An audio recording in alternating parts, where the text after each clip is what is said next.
Hey guys, it's Hoffbauer. I just wanted to give you a face shot today because it's parent conference day and I'm recording a video for a couple weeks from now, and I just wanted to say hey. And then I'm going to go ahead and go back to the lesson for today.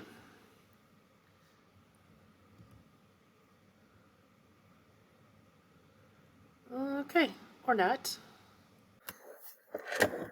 Alright guys, our lesson today is just a super quick review of a couple trig word problems, talking about angles of elevation and depression and all that good stuff. This is stuff you did in geometry. We're just revisiting because then we're going to start on a little more theoretical trig today. We're going to start talking about what amounts to first quadrant trig, and we're going to introduce the reciprocal trig functions. All right. So this slide talks about angle of elevation and angle of depression. It says anytime you're trying to solve a trig word problem, you should draw a picture, make sure it's a right triangle for these problems. We will eventually do those that don't have a right triangle. Label the parts and set up your trig ratio and solve. So, angle of elevation and depression, the big deal is they are always measured from a horizontal line, never from a vertical line. So angle of elevation is how much you have to look up to something. Angle of depression is how much you look down, but always off of the horizontal line. Students struggle with that. I'm not sure why. What it means is if the princess is up in her tower, or maybe it's the prince up in the tower and he's looking down at the princess, who's going to save him? I'm not sure which. But it's never this angle up in here, okay? I don't have a pen, sorry. It's not this one, because that would be a vertical line right here, okay? If she was measuring an angle of depression, or whoever's up here, it would be this angle, and it would equal the angle of elevation down here, because just like up in this picture at the top here, these are called alternate interior angles. Do you remember that? I might have that on the next slide, actually. Okay, the angle of depression and angle of elevation are equal to each other because they are making this Z that you might remember from geometry. Is called alternate interior angles. So if the guy at the top is looking down at the apple, it's an angle of depression. If the mouse on the ground by the apple is looking up at the guy, then it's angle of elevation. Okay, this is called the line of sight. All right, enough about that. Let's just do a couple questions. This one is already drawn for you. You're welcome. But if you are standing somewhere 400 feet away from a building, the 400 would go here, okay, if the picture wasn't there, and the building is 850, and it says, what is your angle of elevation? That's from where you're standing out here to look up to the top, from the horizontal line up. So the right angle would be here.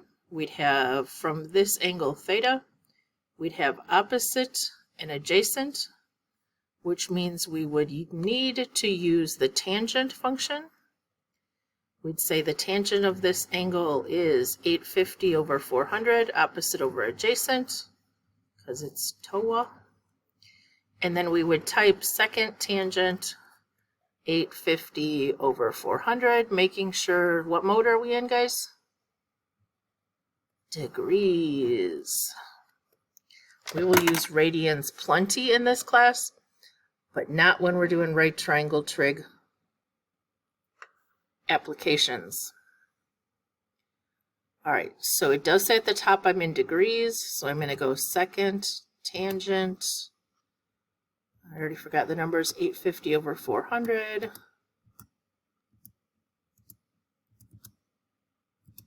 And I get 64.8 degrees.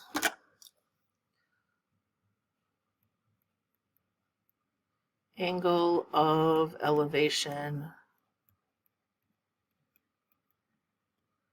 I really would like word problems to definitely have a label. I would prefer a sentence, but it's not the year to be picky, I guess. Okay, Example 2 says from the top of a tower. So here's my tower. It's very not exciting tower.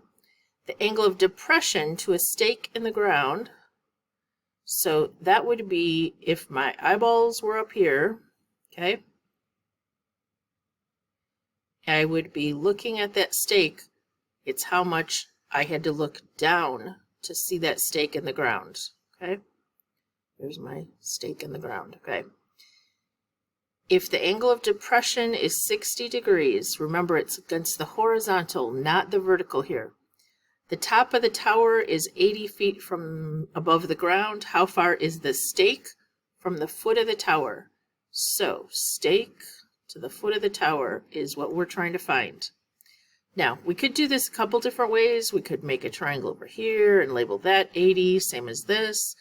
I would just use those alternate interior angles to say if the angle of depression is 60, the angle of elevation down here is 60. So if I use that as theta, this is opposite. The x is on the adjacent. So I have O and A again, so I'm going to use tangent of 60 degrees equals 80 over x. Now, the x is in the denominator, so when I cross multiply going this way, I get 80 equals x tan of 60, and I'm going to divide.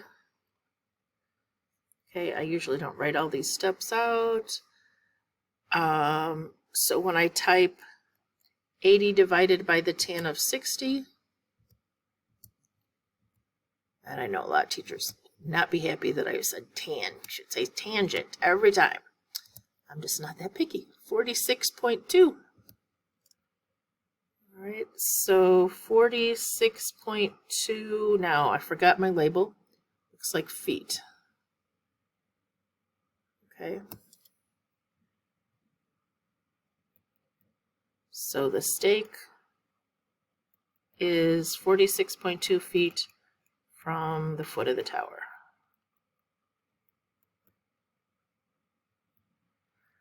All right, a couple more.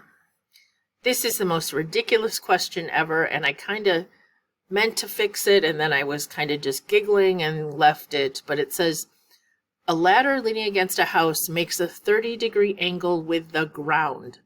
Can you imagine, guys, if this was only 30 degrees down here? Think about what that would look like as it leans against your house. I'm pretty sure it would just be sliding down the side of your house. It's ridiculous. But it says the foot of the ladder is 7 feet from the foot of the house. So this distance down here is 7 feet. How long is the ladder? So we're supposed to find this. So I'm going to redraw it over here. Somehow this is 30 degrees. This is 7 feet, and we're finding the ladder. Ridiculous question. All right, so if we do, let's see, this is adjacent, this is hypotenuse, that would be cosine equals adjacent over hypotenuse. So if we cross multiply, we get 7, and then we have to divide by the cosine of 30. We could use a special right triangle thing here, but it's not going to be a nice one. So application problems, I always just use decimals.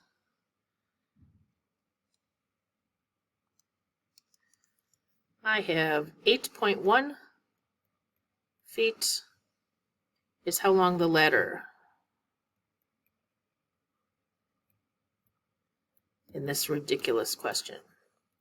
Okay, the big thing is to remember anytime you have a ladder against the house question, the ladder is the hypotenuse. All right.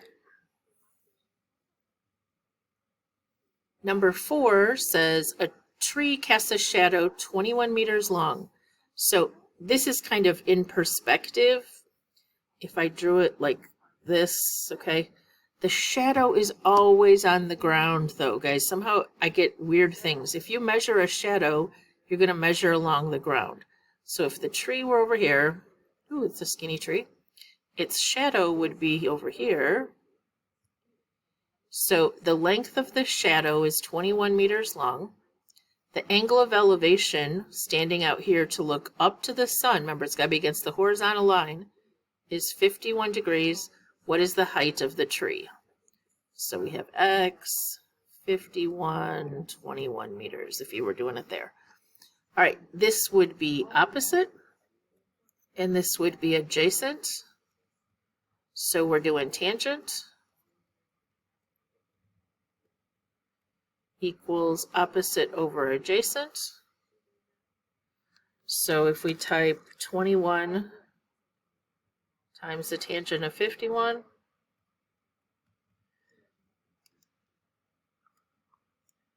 whoops, I typed it wrong. I got 17-foot tall tree. All right, I think that might be it. Okay, so then I'm going to talk about these reciprocal relationships.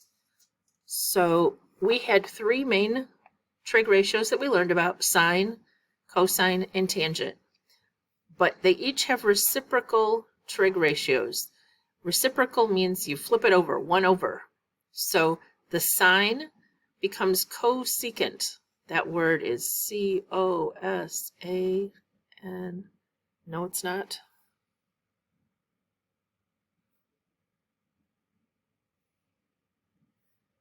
Cosecant. There we go. Cosecant. And it is abbreviated CSC. So you have to be real careful and watch for that. There's the reciprocal of sine, and it's hypotenuse over opposite if you were using those. Okay?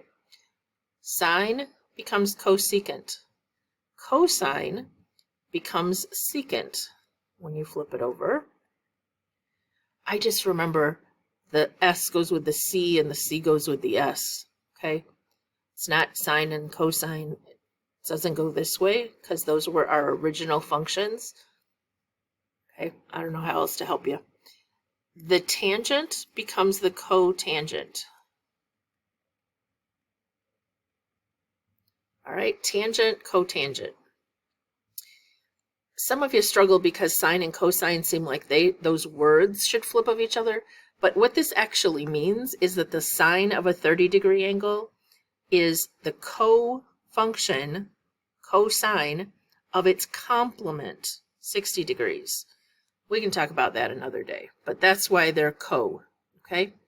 These two, secant and cosecant, same thing. All right, but what we're going to practice today is these reciprocal functions. You're going to have to find all of the functions, all 6. So this is on your notes. It says the lengths of the sides of a right triangle and a reference angle can be used to form 6 trig ratios: sine, cosine, tangent, and now we have cosecant, secant, and cotangent. So this is just notes on the same thing. And I wrote a note to you that says if you memorize these relationships, life will be much easier. All right, so here's an example. They gave us the 2 legs of the triangle. If we did Pythagorean theorem, we'd have 15 squared plus 3 squared would be 225 plus 9, which is 234. 234 happens to be 9 times 26. So they got 3 square roots of 26 for the hypotenuse. Now, to do the sine from the angle we were given up here, this one, okay, we have opposite, adjacent, and hypotenuse. I feel like that is a disaster. Let me rewrite it. Our angle is up here. Opposite is a 3, adjacent is a 15, and the hypotenuse is 3 square roots of 26. So to do sine, we did opposite over hypotenuse, 3 over 3 square roots of 26. The 3's reduce out, and when you have 1 over the square root of 26, then you have to practice that crazy rationalize it by multiplying it by itself thing, and you get square root of 26 over 26.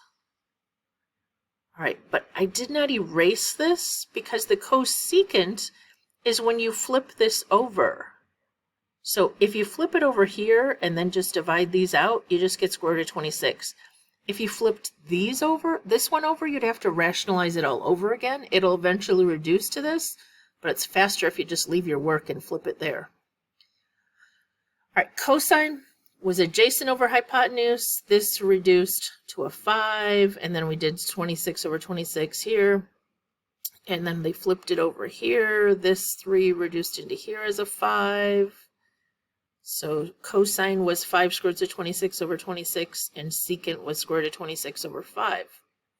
This was the only easy one. Tangent was 3 over 15, opposite over adjacent, which reduced to 1/5. So cotangent is 15 over 3, or 5. All right, we're going to practice, and some of them are going to be ugly, but I chose to start you off with an easy one. This is a Pythagorean triple, which means it works out nicely. If we are looking for this leg x, and the other leg is 8, we have x squared plus 8 squared equals a hypotenuse of 10 squared. If we subtract, we get 100 minus 64 is 36, and the square root of 36 is 6. Can't be negative because it's the length of a side of a triangle. So we have 6 is opposite of this angle, 8 is adjacent, and 10 is the hypotenuse.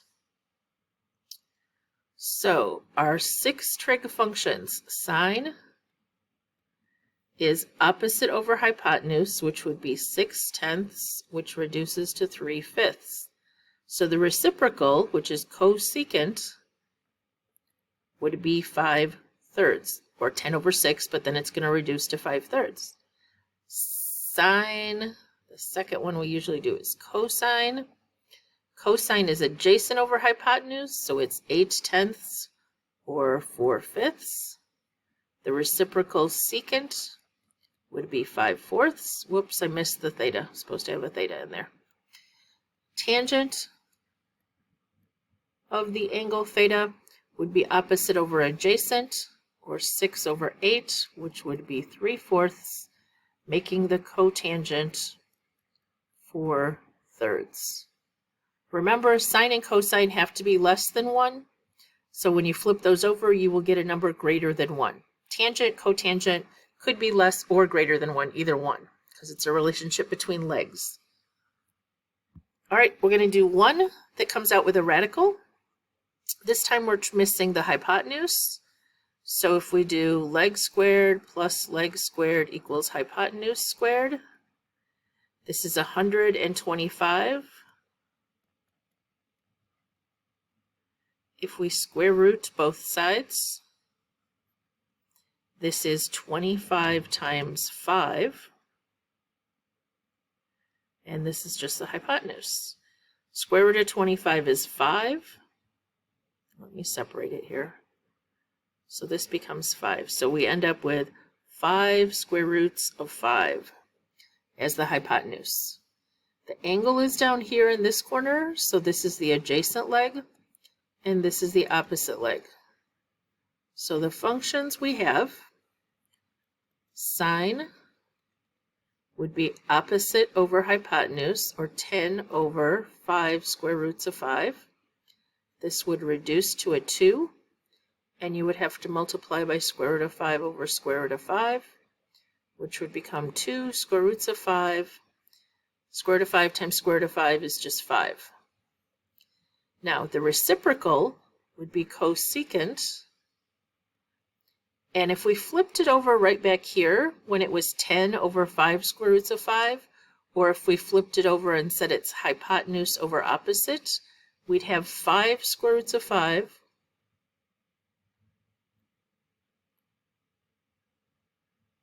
over 10, which would reduce to just square root of 5 over 2.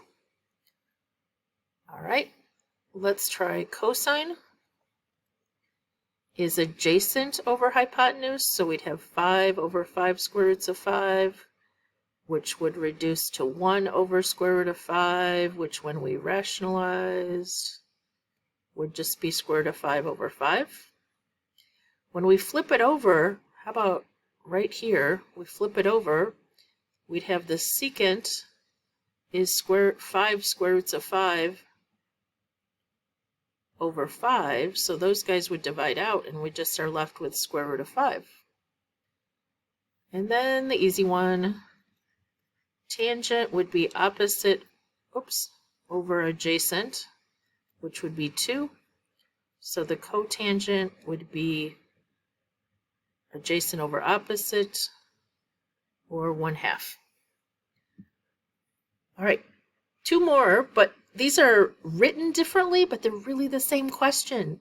It says you have some function with an acute angle theta where its sine is 3/7. So just draw a picture. Sine is opposite over hypotenuse. So I can draw it any way I want. I guess I'm going to put the 3 here and the 7 here and put my theta up here. It's not normally what I do, but this looks more proportional than calling this 3. So anywhere you put it, draw it how you want. Certainly could have drawn it like this. 3, 7, 3, 7, and theta. Anyway, this is opposite hypotenuse. If you do 3 squared plus x squared equals 7 squared, because this is the hypotenuse, we subtract, we'd have 49 minus 9 would be 40. Square root of 40 would be square root of 4 times square root of 10, or 2 square roots of 10. And that's going to be the adjacent, whichever version of my picture you like better. All right, so they gave us that the sine was 3/7, so that meant the cosecant would have been 7/3. Then we have 2 more to do, and the reciprocals. Cosine would be adjacent over hypotenuse, 2 square roots of 10 over 7. So the secant, when we flip that over, is going to require a little work.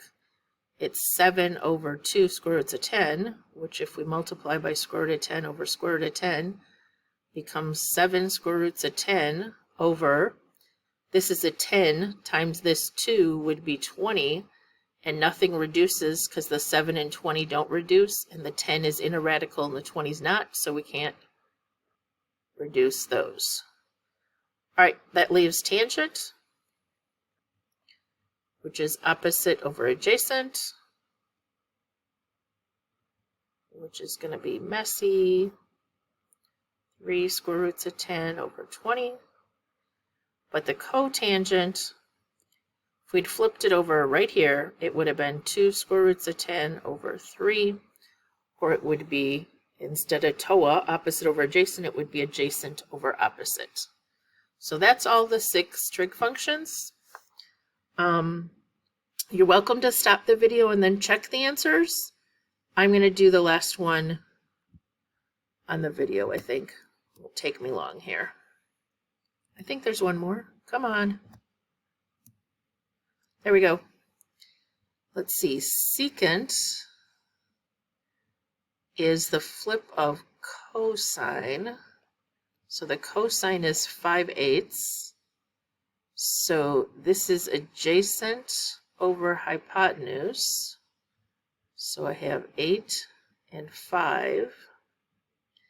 So to find this missing opposite side, I have x squared plus 5 squared equals 8 squared minus 5 squared. This looks like 1/2 power could mess up. 64 minus 25. Is that 39, guys? Yep, okay. So x squared equals 39, or x is the square root of 39, which is 3 times 13, neither of which is radicals. So we are done. Does not rationalize. So we have over here square root of 39. So we have secant and cosine. So we are missing sine, which is opposite over hypotenuse. Its reciprocal, cosecant, which would be 8 over the square root of 39, which we have to rationalize. So we get 8 square roots of 39 over 39, and 8 and 39 don't reduce. And that leaves tangent, which is opposite over adjacent, square root of 39 over 5. And cotangent would be 5 over the square root of 39, which will become 5 square roots of 39 over 39. All right, so the introduction lesson today is on reciprocal functions, and then there was a little bit of review of right triangle vocabulary on angles of elevation and depression. Have a great day. Okay, it says now finish the little worksheet that's attached to the notes. It's called right triangle applications, and then do the delta math, just a few questions on basic trig ratios from quadrant 1.